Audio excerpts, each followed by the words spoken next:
এবার আমরা বলবো যে হাইড্রোজেনকে মেনলি দুস্থ মৌল বলেছিল, ঠিক আছে? কেন? কারণ তাকে দুটো গ্রুপে রাখা হয়, মানে রাখার মতো না। একটা হচ্ছে 1A অর্থাৎ, আচ্ছা 1A কি 7B কি মৌলগুলোকে আমরা নেক্সট ক্লাসে আলোচনা করবো। এখন শুধু যেটা রাখো যে দুটো জায়গায় ওরাকে মানে হাইড্রোজেনকে রাখা যায়। কি কি? একটা হচ্ছে ক্ষার ধাতুর সাথে, ক্ষার ধাতুর সাথে মানে 1A গ্রুপ, আর একটা হচ্ছে হ্যালোজেন মৌল। হ্যালোজেন মৌল হচ্ছে 7B, ঠিক আছে? তাহলে 1A আর 7B, ঠিক আছে? আমরা এটা নেক্সট ক্লাসে মেন্ডেলের আধুনিক পর্যায় সারণী নিয়ে আমরা আলোচনা করব, ঠিক আছে? আধুনিক পর্যায় সারণী রয়েছে। তার আগে আমরা এই ক্ষার ধাতু আর হ্যালোজেনের মধ্যে হাইড্রোজেনকে কোথায় রাখবো সেটা নিয়ে বিজ্ঞানীদের মধ্যে ধারণা করেছে। পর্যায় সারণীটা মেলানোর জন্য হাইড্রোজেনকে 1A তে রাখা হয়েছে, কিন্তু হাইড্রোজেনকে এই ক্ষার ধাতুর সাথে অনেক মিল রয়েছে, হ্যালোজেন মৌলের সাথে অনেক মিল রয়েছে, ঠিক আছে? এবার দেখা যাক। তাহলে প্রথমে আমরা ক্ষার ধাতুর সাথে হাইড্রোজেন মৌলের আমরা মিল দেখি, ঠিক আছে? তাহলে হাইড্রোজেনের সাথে কার মিল দেখব? 1A, ঠিক আছে? 1A মানে ক্ষার ধাতু। ক্ষার ধাতুতে কাকে বলেছিলাম আমরা? ক্ষার ধাতু sodium, lithium, magnesium, sodium, lithium, potassium, এদের মতো। এদের দুজনের মধ্যে যোজ্যতা কত? হাইড্রোজেনের যোজ্যতা কত? 1। হাইড্রোজেনের যোজ্যতা হচ্ছে 1। ঠিক আলাদা ধাতুগুলো কি রয়েছে? লিথিয়ামের যোজ্যতা 1, সোডিয়ামের যোজ্যতা 1 আর পটাশিয়ামের যোজ্যতা 1। তাহলে এই তিনটে ধাতুর মতন হাইড্রোজেনের যোজ্যতা 1। ফার্স্ট হলো একটা মিল, ঠিক আছে? এই ধাতুগুলো যদি আমরা বিশ্লেষণ করি তাহলে প্রত্যেকটা কি ইলেকট্রোপজিটিভ, তাহলে ওরা তড়িৎ ধনাত্মক। তাহলে সোডিয়াম, তার লিথিয়াম, সোডিয়াম, পটাশিয়াম এরা প্রত্যেকে কি তড়িৎ ধনাত্মক, ইলেকট্রোপজিটিভ, ঠিক আছে? তড়িৎ ধনাত্মক অর্থাৎ ইলেকট্রোপজিটিভ, তার প্রত্যেকে ইলেকট্রোপজিটিভ। ঠিক আমাদের হাইড্রোজেন তাই, ঠিক আছে? তার সেটাও কি ইলেকট্রোপজিটিভ এলিমেন্ট, ইলেকট্রোপজিটিভ এলিমেন্ট। কি ইলেকট্রোপজিটিভ এলিমেন্ট? আচ্ছা এটা লিথিয়াম, সোডিয়াম, পটাশিয়াম মতন হাইড্রোজেন হচ্ছে ইলেকট্রোপজিটিভ এলিমেন্ট। তাই দুটো বললাম, এটা হলো তাদের যোজ্যতাও 1 আর তারা তড়িৎ ধনাত্মক ধাতু। এবার প্রত্যেকে অধাতুর সাথে বিক্রিয়া করে এবং কি তৈরি করে? H+ আয়ন উৎপন্ন করে, ঠিক আছে? অধাতুর সাথে বিক্রিয়া করে। অধাতু কোনগুলো? যেগুলো ডান দিকে রয়েছে। আমি ক্লোরিন ধরলাম, ক্লোরিনের সাথে বিক্রিয়া করে কি উৎপন্ন করছে? NaCl, ঠিক আছে? উৎপন্ন করলো, ঠিক আছে? আর যদি ভেঙে যায় তাহলে কি উৎপন্ন হয়? Sodium chloride, NaCl। তাহলে আমরা কি বললাম যে ক্ষারগুলো অধাতুর সাথে বিক্রিয়া করে, তাহলে সোডিয়াম ক্লোরাইড, NaCl বিক্রিয়া করে উৎপন্ন করে Na+Cl-, বা পটাশিয়াম ক্লোরাইড KCl, তাহলে বিক্রিয়া করে উৎপন্ন হয় K+Cl-, ঠিক আছে? ঠিক লিথিয়াম ক্লোরাইড যদি ধরি Li+Cl-, ঠিক সেরকম ভাবে হাইড্রোজেন অধাতুর সাথে বিক্রিয়া করে উৎপন্ন করে, হ্যালোজেনের সাথে বিক্রিয়া করে, অধাতুর সাথে বিক্রিয়া করে HCl উৎপন্ন করে এবং বিক্রিয়াতে ভেঙে, ঠিক আছে, পজিটিভ আয়ন হিসেবে আমাদের ইউজ করা হয় হাইড্রোজেন। সোডিয়াম, পটাশিয়াম, লিথিয়াম মতন H+ আয়ন আমাদের তৈরি করে, ঠিক আছে? তাহলে এটা হলো 3 নম্বর। প্রথমটা কি বললাম? যোজ্যতা 1। তারা খাঁটি ধাতুর মতন হাইড্রোজেন ইলেকট্রোপজিটিভ এলিমেন্ট আর অধাতুর সাথে বিক্রিয়া করে এবং ধাতুগুলোর মতনই H+ আয়ন উৎপন্ন করে। আর কি সুস্থিত অক্সাইড গঠন করে, ঠিক আছে? যেমন সোডিয়াম, তারপরে লিথিয়াম সাথে সুস্থিত অক্সাইড মানে অক্সিজেন বিক্রিয়াতে কি উৎপন্ন করছে? লিথিয়াম অক্সাইড, ঠিক আছে? লিথিয়াম অক্সাইড উৎপন্ন করছে Li3O, লিথিয়াম অক্সাইড, ঠিক আছে? এরপরে আমাদের সোডিয়ামের সাথে যদি বিক্রিয়া করা হয় তাহলে সোডিয়াম অক্সাইড Na2O, বা আমাদের পটাশিয়ামের সাথে বিক্রিয়া উৎপন্ন করবে K2O। ঠিক সেরকম হাইড্রোজেন অক্সিজেনের সাথে বিক্রিয়া করে উৎপন্ন করবে H2O। এটা হলো চতুর্থ মিল। কি মিলটার নাম হচ্ছে যে এরা ক্ষার ধাতুর মতো হাইড্রোজেন সুস্থিত অক্সাইড গঠন করে। আর লাস্ট পয়েন্ট হচ্ছে এরা হচ্ছে হাইড্রোজেন হচ্ছে বাকি ক্ষার ধাতুর মতনই বিজারক পদার্থ। কি বললাম আমরা? হাইড্রোজেন বাকি ক্ষার ধাতুর থেকে মতন বিজারক পদার্থ। তার পাঁচটা কি বললাম? প্রথমে আমরা বললাম প্রত্যেকের যোজ্যতা 1। হাইড্রোজেনের ক্ষার ধাতুর মতন হাইড্রোজেনের যোজ্যতা 1। ক্ষার ধাতুর মতন হাইড্রোজেন ইলেকট্রোপজিটিভ এলিমেন্ট, ক্ষার ধাতুর মতন হাইড্রোজেন ও অধাতুর সাথে বিক্রিয়া করে এবং ক্ষার ধাতু ক্যাটায়ন হিসেবে যেমন ক্যাটায়ন উৎপন্ন করে ঠিক হাইড্রোজেন ক্যাটায়ন উৎপন্ন করে H+। আর কি বললাম, আর বললাম হচ্ছে এটা সুস্থিত যৌগ গঠন করে, সুস্থিত অক্সাইড বিশেষ করে সেটা হচ্ছে লিথিয়ামের সাথে সোডিয়াম পটাশিয়াম যেমন অক্সাইড গঠন করে, সেটা হাইড্রোজেনের সাথে অক্সিজেন বিক্রিয়া করে জল উৎপন্ন করে, অর্থাৎ সুস্থিত অক্সাইড গঠন করে এবং প্রত্যেকে কিন্তু বিজারক। তাহলে ক্ষার ধাতুর মতন হাইড্রোজেন বিজারক। তাহলে এটা হচ্ছে 1A গ্রুপের সাথে মিল, ঠিক আছে। এরপরে আমরা করব যে 7B এর সাথে তাহলে কি কি মিল রয়েছে, ঠিক আছে। 7B এর সাথে নিশ্চয়ই কিছু কিছু মিল রয়েছে, সেটা আমরা দেখা যাক। তাহলে হাইড্রোজেনের সাথে কার মিল রয়েছে, 7B হাইড্রোজেনের সাথে হ্যালোজেন মৌল। হ্যালোজেন মৌল কোনগুলো বললাম, হ্যালোজেন মৌল ক্লোরিন, ব্রোমিন, আয়োডিন, অ্যাসপারটিন, এটা হচ্ছে 7B। তাহলে কি কি মিল আছে, এক নম্বর মিল আছে, ঠিক আছে। এরা হচ্ছে ক্লোরিন ব্রোমিনের মতন হাইড্রোজেন দ্বিপারমাণবিক বা দ্বিপরমাণু, অর্থাৎ একা হাইড্রোজেন একা থাকতে পারে না, দুটো পরমাণু একটা অণু তৈরি করে, যেমন ক্লোরিন আর ব্রোমিনের ক্ষেত্রে হয় Br2, ঠিক আছে। এটা এক নম্বর। দুই নম্বর হচ্ছে যে ক্লোরিনের মতন হাইড্রোজেন কি একটা গ্যাসীয় পদার্থ, ঠিক আছে, বা গ্যাস। তাহলে কি বললাম আমরা, গ্যাসীয় যৌগ, তাহলে পদার্থ। তাহলে ক্লোরিনের মতন হাইড্রোজেন কি হচ্ছে গ্যাসীয় পদার্থ হলো। আর তারপরে হচ্ছে যেমন হ্যালোজেন ধাতুর সাথে বিক্রিয়া করে যেমন হ্যালাইড গঠন করে, ঠিক সেরকমও হাইড্রোজেন ধাতুর সাথে বিক্রিয়া করে হাইড্রাইড উৎপন্ন করে। আগেরটাতে লাস্টের দিকে দেখলাম কি যে ধাতুগুলোর সাথে হ্যালোজেন বিক্রিয়া করে তাহলে উৎপন্ন হচ্ছে NaCl, ঠিক সেরকম KCl বা লিথিয়াম ক্লোরাইড LiCl, ঠিক সেরকম HCl উৎপন্ন করছে। এই ক্ষেত্রে ঠিক উল্টো ঘটনাটাও ঘটে। কি ঘটে, হ্যালোজেনের সাথে ধাতুর বিক্রিয়া ঘটে, কি উৎপন্ন করবে, হ্যালাইড যৌগ গঠন করবে। উদাহরণ হচ্ছে ধাতু আগে হয় সবসময়, ঠিক আছে, ধাতু প্লাস হ্যালোজেন। তাহলে ধাতু নাম দিলাম সোডিয়াম প্লাস Cl উৎপন্ন হলো NaCl, ঠিক আছে। Na plus F NaF, Na plus bromine NaBr sodium bromide, ঠিক আছে। ঠিক সেরকমও কি হয় যে ধাতুর সাথে হাইড্রোজেন বিক্রিয়া করে কি উৎপন্ন করবে, হাইড্রোজেন বিক্রিয়া করে উৎপন্ন করবে হাইড্রাইড। তাহলে কি এটা হাইড্রোজেনের সাথে সোডিয়ামের সাথে H2 বিক্রিয়াতে উৎপন্ন করবে sodium hydride, NaH, sodium hydride, ঠিক আছে।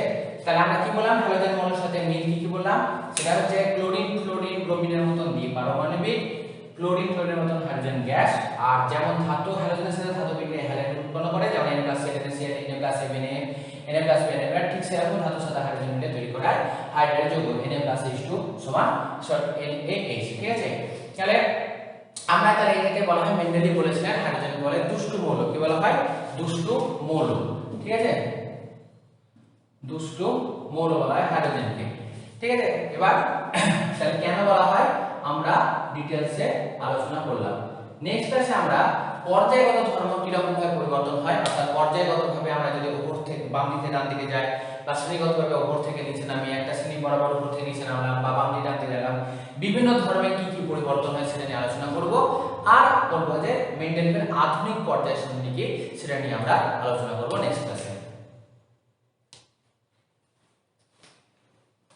আধুনিক পর্যায় সারণী বিজ্ঞানী মজলে কি করেছিলেন, সংশোধিত পর্যায় সারণী করেছিলেন, কিন্তু বোর্ডের যে আধুনিক পর্যায় সারণী, বোর্ড বিভিন্ন পরীক্ষা নিরীক্ষা করে আধুনিক পর্যায় সারণীটা আবিষ্কার করেছিলেন বা পরমাণু বা পর্যায় সারণীটা করেছিলেন আধুনিক পর্যায় সারণী, ঠিক আছে। তাহলে আধুনিক দীর্ঘ পর্যায় সারণীতে তখন পর্যায় কটা রয়েছে, পর্যায়ের কোনো পরিবর্তন হয়নি, পর্যায় 7টা ছিল, সবসময় 7টা হয়েছে, কিন্তু শ্রেণীর সংখ্যা বেড়েছে, শ্রেণীর সংখ্যা হচ্ছে 18টা করেছে, ঠিক আছে। পর্যায়ে 1 নম্বর 2 নম্বর 3 নম্বর করে 7 নম্বর পর্যন্ত, আর 1 নম্বর 2 নম্বর 3 নম্বর করে 8 নম্বর পর্যন্ত শ্রেণী তিনি উল্লেখ করেছেন, ঠিক আছে। তাই এই আধুনিক পর্যায় সারণীতে বিভিন্ন ধাতুগুলো আমরা যেমন লাস্ট ক্লাসে আমরা ক্ষার ধাতু একটা চার্টে লিখেছিলাম বা ছক যখন আমরা পুরো 20টা মৌলের নাম করেছিলাম, কোনটা ক্ষার ধাতু, কোনটা ক্ষারীয় ভিত্তিক ধাতু, হ্যালোজেন মৌল, নিষ্ক্রিয় মৌল, তারপরে আমাদের সন্ধিগত মৌল, এগুলো নিয়ে আমরা আলোচনা করলাম। আজকে সেই সমস্ত মৌলগুলো ধর্মগুলো নিয়ে বা সেই সমস্ত মৌলগুলো নিয়ে আমরা ডিটেইলসে আলোচনা করব। আর করব যে ওই যে বললাম যে সমস্ত ধর্ম পর্যায়বৃত্ত পুনরাবৃত্ত হয়, তাহলে কি কি ধর্ম রয়েছে যারা পর্যায় সারণীর একদিক থেকে একদিকে গেলাম তাহলে কিরকম পরিবর্তন হচ্ছে, উপর থেকে নিচে গেলাম কিরকম পরিবর্তন হচ্ছে, এই সমস্ত বিষয় নিয়ে আমরা আজকে আলোচনা করব। ঠিক আছে, তাহলে আমাদের আধুনিক দীর্ঘ পর্যায় সারণীতে পর্যায় রয়েছে 7টি আর শ্রেণী রয়েছে 8টি। ঠিক আছে, তাহলে এবার আমরা প্রথমটা যেটা নিয়ে আলোচনা করছি সেটা হচ্ছে 1A শ্রেণীতে ক্ষারীয় ধাতু। ঠিক আছে, 1A তে ক্ষারীয় মৃত্তিকা ধাতু। কি ধাতু নাম হলো আমরা কালকে বলেছিলাম ক্ষারীয় ধাতু, ঠিক আছে, বা ক্ষার ধাতু। ঠিক আছে, এটা 2 নম্বর শ্রেণীতে কি বলেছিলাম আমরা ক্ষারীয় মৃত্তিকা ধাতু। আর লাস্টের আগের যা 17 নম্বর শ্রেণীতে বলেছিলাম আধুনিক পর্যায় শ্রেণীতে 17 নম্বর শ্রেণীতে রয়েছে হ্যালোজেন মৌল, 18 নম্বর শ্রেণীতে রয়েছে নিষ্ক্রিয় গ্যাস বা নিষ্ক্রিয় মৌলগুলো এবং সন্ধিগত মৌল বিভিন্নভাবে ছড়িয়ে ছিটিয়ে রয়েছে। তো আমরা ফার্স্টে ক্ষারকে 1A তে রয়েছে ক্ষার ধাতু। আমরা গতকালকে বা গত ক্লাসে আমরা ক্ষার ধাতুর সাথে হাইড্রোজেনের আমরা মিল পেয়েছিলাম। ঠিক আছে, তাতে অনেকগুলো ধর্ম আমরা বলেছিলাম, সেইগুলোই আমরা ধর্ম আবার রিপিট করব। ঠিক আছে, এই ক্ষার ধাতু কি সোডিয়াম, তারপরে লিথিয়াম, তার প্রথম থেকে যদি আমরা বলি লিথিয়ামটা আগে হয়, লিথিয়াম, সোডিয়াম, পটাশিয়াম। ঠিক আছে, এরা হচ্ছে ক্ষারীয় ধাতু বা ক্ষার ধাতু। এরা তীব্র ইলেকট্রোপজিটিভ অর্থাৎ তীব্র ধনাত্মক ধাতু, ধনাত্মক ধর্মী। ঠিক আছে, এদের অক্সাইড তীব্র হয়, এরা তীব্র অক্সাইড তৈরি করে। ঠিক আছে, তীব্র অক্সাইড তৈরি করে।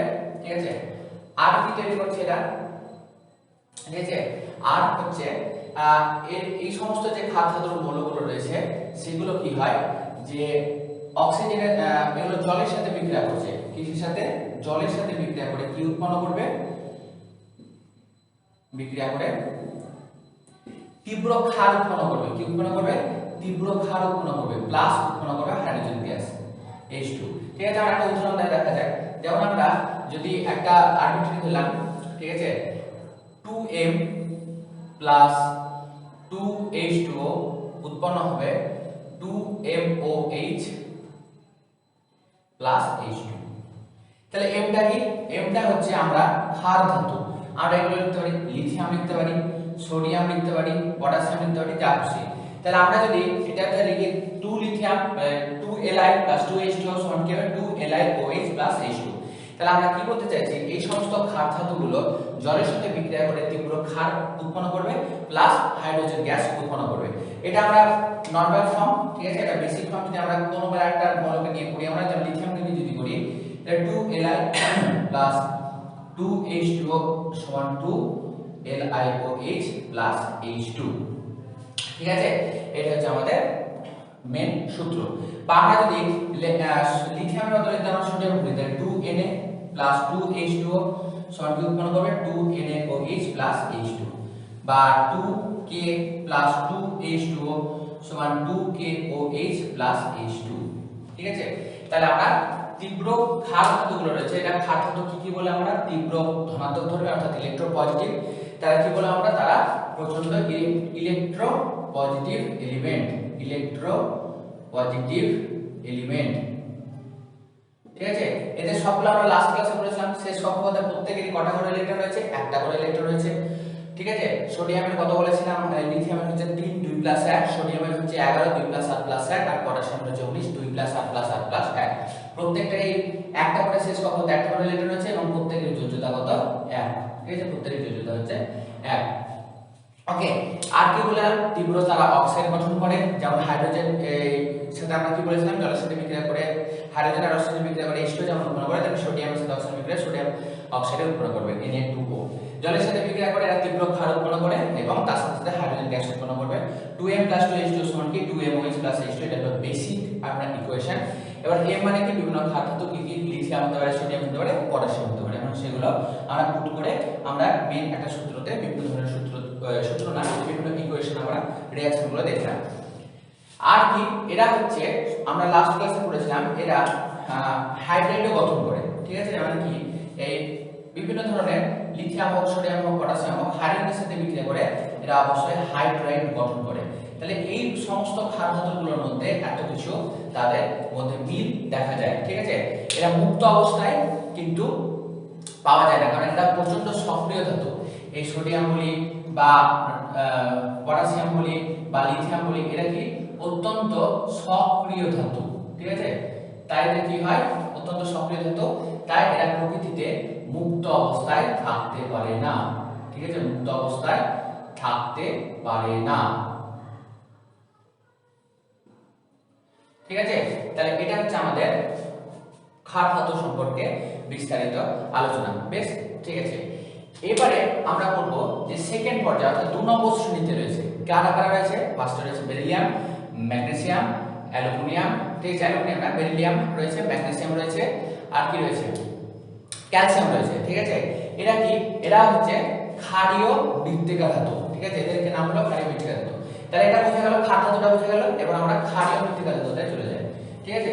তাহলে ক্ষারীয় মৃত্তিকা ধাতু কোনগুলো বললাম আমরা, 2 নম্বর শ্রেণীতে যেগুলো রয়েছে তাদেরকে বলা হয় ক্ষারীয় মৃত্তিকা ধাতু, ঠিক আছে, বেশ। তাহলে 2 নম্বর শ্রেণীতে ক্ষারীয় মৃত্তিকা ধাতু, ঠিক আছে। উদাহরণ কি কি রয়েছে, উদাহরণ আছে বেরিলিয়াম, তারপরে ম্যাগনেসিয়াম, তারপরে হচ্ছে ক্যালসিয়াম, এরা হচ্ছে ক্ষারীয় মৃত্তিকা ধাতু, ঠিক আছে। এরা কি, এরা হচ্ছে প্রচন্ড ইলেকট্রো পজিটিভ, ঠিক আছে, কি বললাম আমরা, এরা প্রচন্ড ইলেকট্রো পজিটিভ, সেই ক্ষার ধাতুর মতো না, এরা ইলেকট্রো পজিটিভ এলিমেন্ট, ঠিক আছে। এদের প্রত্যেকেরই যোজ্যতা কত, শেষ কক্ষপথে প্রত্যেকেরই 2টো করে ইলেকট্রন রয়েছে, এই তিনটে, এদের যোজ্যতা হচ্ছে 2, ঠিক আছে। আর কি, এরা সেই ক্ষার ধাতুর মতন ক্ষারীয় অক্সাইড গঠন করে, ঠিক আছে, এরা ক্ষারীয় অক্সাইড গঠন করে। এরা মৃত্তিকাতে খুব অল্প পরিমাণ থাকে, তাই এগুলোকে বলে ক্ষারীয় মৃত্তিকা ধাতু, ঠিক আছে, ক্ষারীয় মৃত্তিকা ধাতু, ক্ষারীয় মৃত্তিকা ধাতু মানে বিরল, এরা খুব অল্প পরিমাণ পাওয়া যায় ক্ষারীয় মৃত্তিকা ধাতু। তাহলে এরা সোডিয়াম, পটাশিয়াম, লিথিয়াম যেমন ক্ষার ধাতুর মতনই এরা কি হলো, ক্ষারকীয় অক্সাইড গঠন করে। এরা প্রকৃতিতে অল্প অবস্থায় পাওয়া যায় ক্ষারীয় মৃত্তিকা ধাতু, এবং আরো ব্যাপার হলো তারা সেই ক্ষার ধাতুর মতনই অত্যন্ত সক্রিয়, ঠিক আছে, অত্যন্ত সক্রিয়, তাই এরা প্রকৃতিতে মুক্ত অবস্থায় পাওয়া যায় না, ঠিক আছে, প্রকৃতিতে মুক্ত অবস্থায় থাকে না, ঠিক আছে, মুক্ত অবস্থায় থাকে না। এটা কি বললাম আমরা, ঠিক আছে, এটাকে বলছি আমরা ক্ষারীয় মৃত্তিকা ধাতু। তাহলে ক্ষারীয় মৃত্তিকা ধাতুগুলো কি কি বললাম আমরা, ইলেকট্রোপজিটিভ এলিমেন্ট, ঠিক আছে। আগে যেমন ক্ষার ধাতু ছিল ঠিক এরা ইলেকট্রোপজিটিভ এলিমেন্ট, এরা ক্ষারকীয় অক্সাইড গঠন করে, এরা প্রকৃতিতে খুব অল্প পরিমাণ থাকে, মৃত্তিকাতে ক্ষারীয় মৃত্তিকা ধাতু বা বিরল মৃত্তিকা ধাতু বলা হয়। এরা সব অত্যন্ত সক্রিয় হয় এবং প্রকৃতিতে মুক্ত অবস্থায় থাকতে পারে না, ঠিক আছে। এখানে দেখছি এরা কিন্তু আরেকটা জিনিস হচ্ছে তীব্র বিজারক, কি বললাম আমরা, এরা হচ্ছে তীব্র বিজারক। তাহলে এটা হচ্ছে আমাদের 2 নম্বর শ্রেণী অর্থাৎ ক্ষারীয় মৃত্তিকা ধাতু, ঠিক আছে। এবার আমরা পড়ব হলো 17 নম্বর শ্রেণী, কি শ্রেণী হলো, হ্যালোজেন মৌল বলা হয়, কি বলা হয়, হ্যালোজেন মৌল, ওকে। তাহলে হ্যালোজেন মৌল কত নম্বর শ্রেণীতে বললাম আমরা, 17 নম্বর শ্রেণীতে রয়েছে হ্যালোজেন মৌল, 17 নম্বর শ্রেণীতে রয়েছে হ্যালোজেন মৌল। হ্যালোজেন কথার অর্থ হচ্ছে কি, সামুদ্রিক লবণ। তাহলে হ্যালোজেন কথার অর্থ কি, এর কথার অর্থ হচ্ছে সামুদ্রিক লবণ।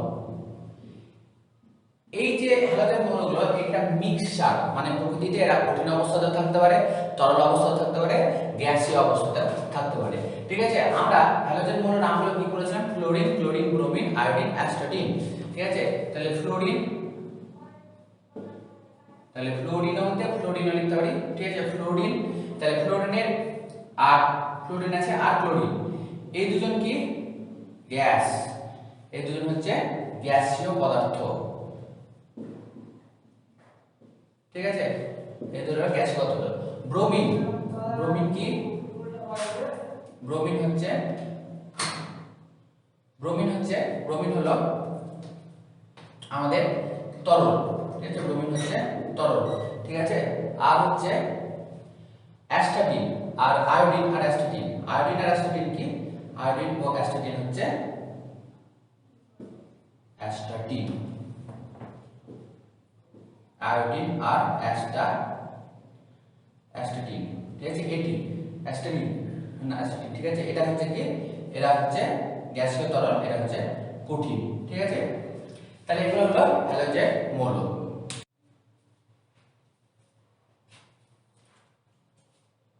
ঠিক আছে, তাহলে এগুলো হচ্ছে ফ্লোরিন ক্লোরিনকে আমরা বললাম গ্যাসীয়, ক্লোরিন ব্রোমিনকে বললাম হচ্ছে তরল, আর আয়োডিন হচ্ছে অ্যাসিড হচ্ছে কঠিন। তাহলে এরা কি অবস্থায় মিক্সচার অবস্থায় থাকে। ঠিক আছে, তাহলে এদের প্রত্যেকেরই শেষ কক্ষপথে 7টা করে ইলেকট্রন রয়েছে এবং এদের যোজ্যতা 1, প্রত্যেকের যোজ্যতা হলো 1 এবং এরা কি প্রত্যেকে অধাতু ধর্মী।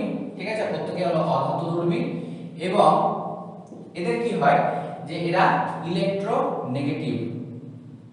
আগেগুলো যেমন আমরা ইলেকট্রো পজিটিভ বলেছিলাম, এটা হচ্ছে ইলেকট্রোনেগেটিভ এলিমেন্ট। ঠিক আছে, এটা তড়িৎ ঋণাত্মক মৌল। তাহলে আমরা হ্যালোজেন মৌলগুলো কি বললাম, হ্যালোজেন কথার অর্থ হলো সামুদ্রিক লবণ।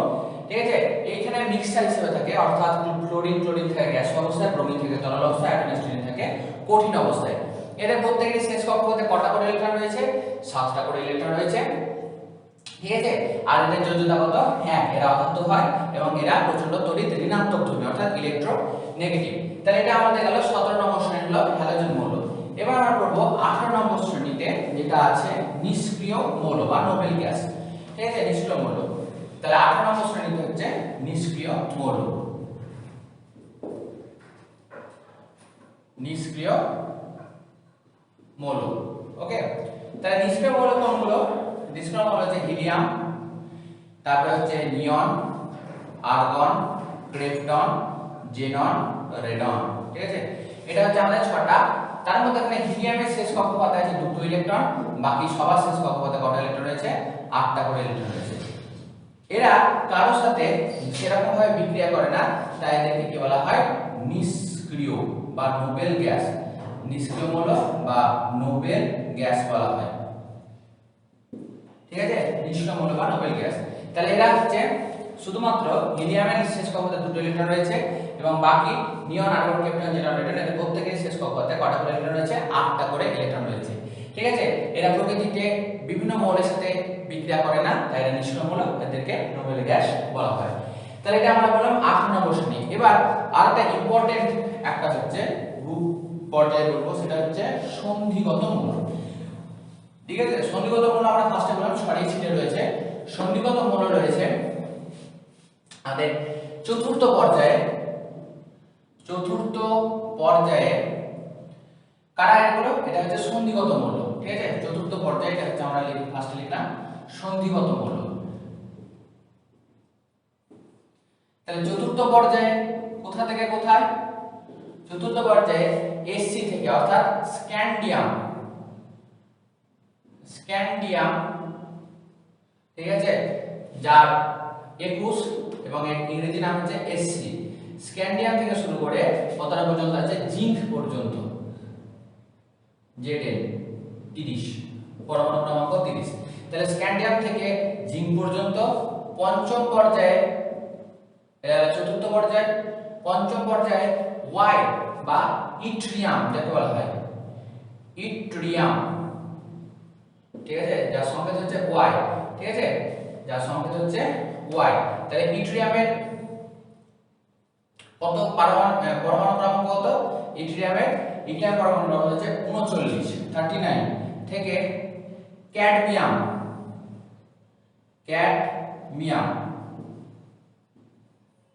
হচ্ছে Cd 48।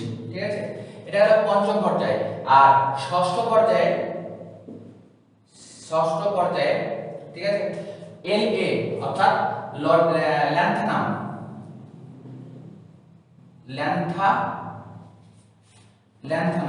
ঠিক আছে, ল্যান্থানাম যাকে বলা হয় La, ল্যান্থানাম থেকে শুরু করে এটা হলো 57। ঠিক আছে, ল্যান্থানাম থেকে শুরু করে কতটা পর্যন্ত, হাফনিয়াম HF, কি বলা হয়, হাফনিয়াম, এটাকে বলা হয় হাফনিয়াম HF। ঠিক আছে, এটা হচ্ছে 72 থেকে শেষ কথা হচ্ছে Hg অর্থাৎ মার্কারি, পারদ। কোথায় শেষ হচ্ছে, পারদ, মার্কারি, Hg। এটা কতগুলো হচ্ছে, 80টা।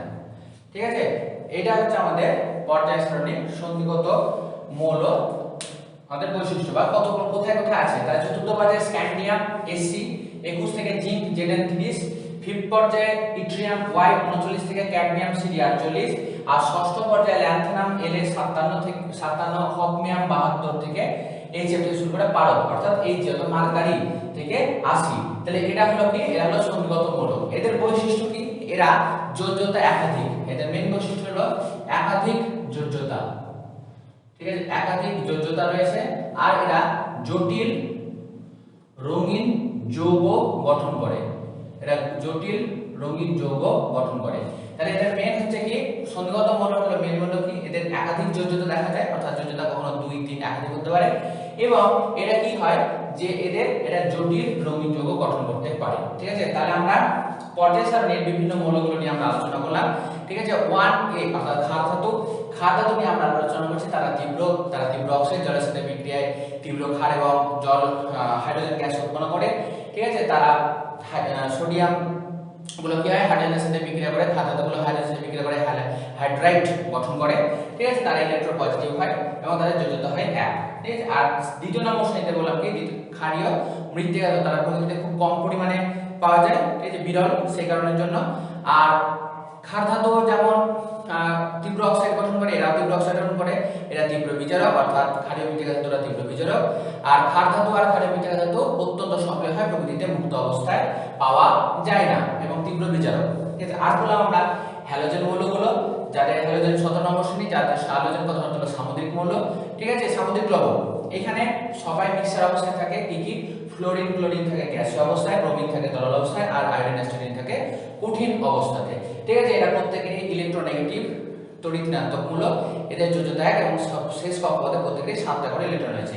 এরা পর আমরা বললাম 18 নম্বর শ্রেণীতে যারা রয়েছে নিষ্ক্রিয় মৌল, কি হিলিয়াম নিয়ন, তারপরে হিলিয়াম নিয়ন আর্গন ক্রিপ্টন জেনন রেডিয়ন, ঠিক আছে, 6টা রয়েছে নিষ্ক্রিয় গ্যাস।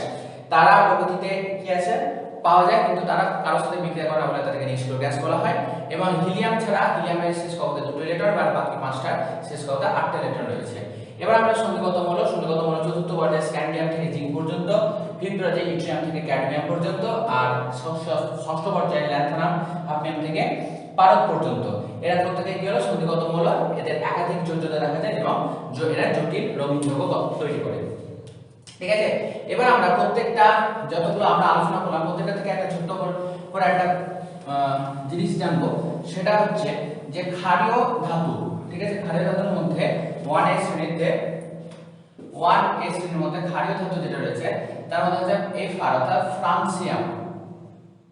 ফ্রান্সিয়াম হচ্ছে তেজস্ক্রিয়, ফ্রান্সিয়াম কি বললাম, তেজস্ক্রিয়, ঠিক আছে, তেজস্ক্রিয় এবং প্রকৃতিতে স্বল্প মাত্রায় পাওয়া যায়। এটা হলো 1a তে। তাহলে ফ্রান্সিয়াম এমন একটা প্রশ্ন থাকতে পারে যে একটা ক্ষার ধাতুর নাম বলো যেটা তেজস্ক্রিয়, তাহলে বলবো আমরা ফ্রান্সিয়াম, ঠিক আছে।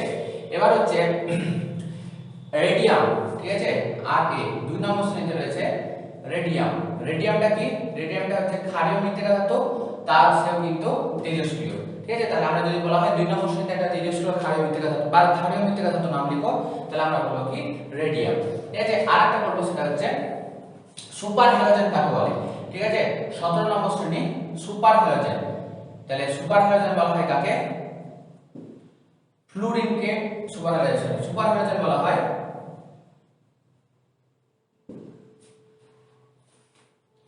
ফ্লুরিনকে, ঠিক আছে। কাকে বলা হয় হ্যালোজেন, সুপার হ্যালোজেন বলা হয় ফ্লুরিনকে, ঠিক আছে, যার সংকেত হচ্ছে F2 মুক্ত অবস্থায় তারা দ্বিপারমাণবিক, তাহলে এটা হচ্ছে ফ্লোরিন F, ঠিক আছে, এটা হলো সুপার হ্যালোজেন।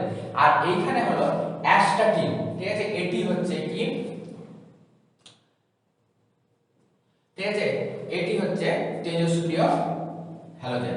তাহলে পরীক্ষায় থাকলো যে একটা প্রশ্ন এরকম থাকতে পারে যে তেজস্ক্রিয় ধাতুর নাম আমরা বলবো ফ্রান্সিয়াম, তেজস্ক্রিয় ক্ষারীয় মৃত্তিকা ধাতু বলবো আমরা রেডিয়াম, আর তেজস্ক্রিয় হ্যালোজেন আমরা বলবো এটি মানে অ্যাস্টাটিন, তেজস্ক্রিয় হ্যালোজেন।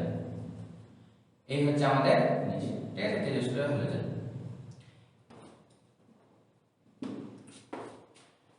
এগুলো আমরা পর্যায় সারণীতে বিভিন্ন ধাতুগুলো সম্পর্কে আমরা আলোচনা করলাম, ঠিক আছে।